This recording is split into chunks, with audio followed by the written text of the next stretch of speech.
to the fact I live in one that doesn't have a neighborhood watch. I tried and it failed. And for the councilmen to come to the neighborhood and say, okay, we've got these houses that need to be boarded up. We need these houses to do this. We need these grasses to be cut. Could that possibly do? And for the college situation, I had a member of my family that was a recruiter that worked at Dominican High School, that worked at Maryville High School, and they recruited these children.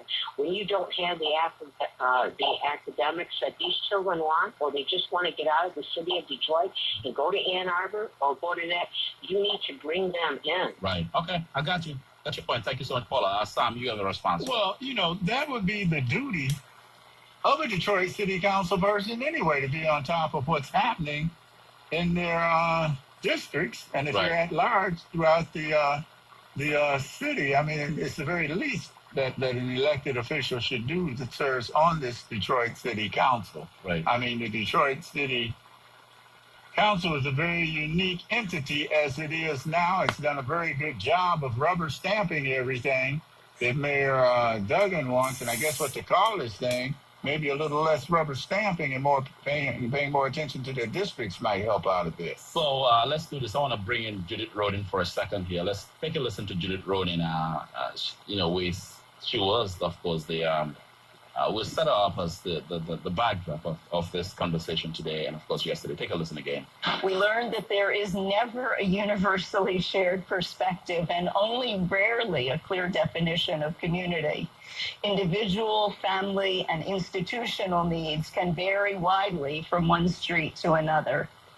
Effective community development then requires engagement with many different groups and many different interests, with many different citizens and neighborhoods, schools and churches, sometimes block by block and group by group.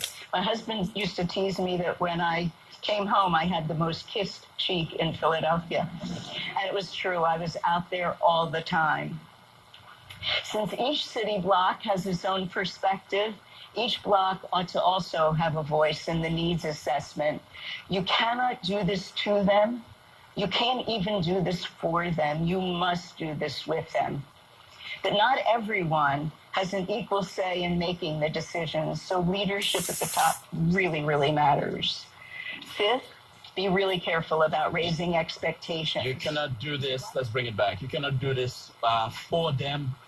You cannot do this. You have to do it with them. This is Judith Rodin. I think that's a nice way, Christine, for us to wrap up today's conversation. Absolutely. It's a partnership with the community. They talked about that 48 hours ago, and that is critical in any type of development. Right. Sam. Well, again, I go back to my one paragraph I wrote yesterday, Right. one sentence really. Foundations should go through a grassroots orientation to get a perspective from those heretofore rendered object, less than human being. Right. And of course, let me end up also with the quote that I ended up with at the Forum at the Cresby, right? Frantz Fanon, each generation must, out of relative obscurity, discover its mission, fulfill it, or betray it. And so the choice remains ours. Thank you so much.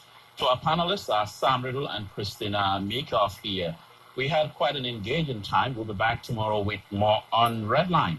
As always, we thank you. Most importantly, our listeners, you're the ones that keep us doing what we do on this program. We're not here to impress. We're not here for optics.